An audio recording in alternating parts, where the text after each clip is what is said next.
Messaging പ്ലാറ്റ്ഫോമായ Discord ഉപയോഗിക്കുന്നവരാണോ നിങ്ങൾ? എന്നാൽ app ഉപയോക്താക്കളുടെ വിവരങ്ങൾ ചോർന്നുവെന്ന വാർത്തയാണ് പുറത്തു വരുന്നത്. ഗെയിമർമാർക്കിടയിൽ ഏറെ പ്രചാരമുള്ള ഈ പ്ലാറ്റ്ഫോമിലെ 70,000 ഉപയോക്താക്കളുടെ വിവരങ്ങളാണ് സൈബർ ആക്രമണത്തിൽ ചോർന്നത്. പ്രായം സ്ഥിരീകരിക്കുന്നതിനായി നൽകിയ ഔദ്യോഗിക ID, ഫോട്ടോകൾ ഉൾപ്പെടെയുള്ള വിവരങ്ങളാണ് ചോർന്നിരിക്കുന്നത്.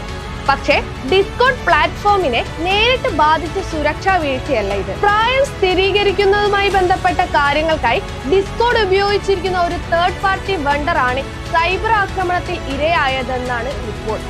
ലോകമെമ്പാടുമുള്ള 200 ദശലക്ഷത്തിലധികം ഉപയോക്താക്കളുള്ള പ്ലാറ്റ്ഫോമാണിത്. സംഭവത്തിൽ ഉൾപ്പെട്ട ഉപയോക്താക്കളെ വിവരം ഇമെയിൽ വഴി അറിയിച്ചു വരികയാണെന്നാണ് കമ്പനി പ്രതികരിച്ചത്. വ്യക്തിഗത ID വിവരങ്ങളും ഭാഗിക ക്രെഡിറ്റ് കാർഡ് വിവരങ്ങളും ചോർന്ന സാഹചര്യത്തിൽ ഉപയോക്താക്കൾ അതീവ ജാഗ്രത പാലിക്കണമെന്ന് ഡിസ്കോഡ് നിർദ്ദേശം നൽകിയിട്ടുണ്ട്.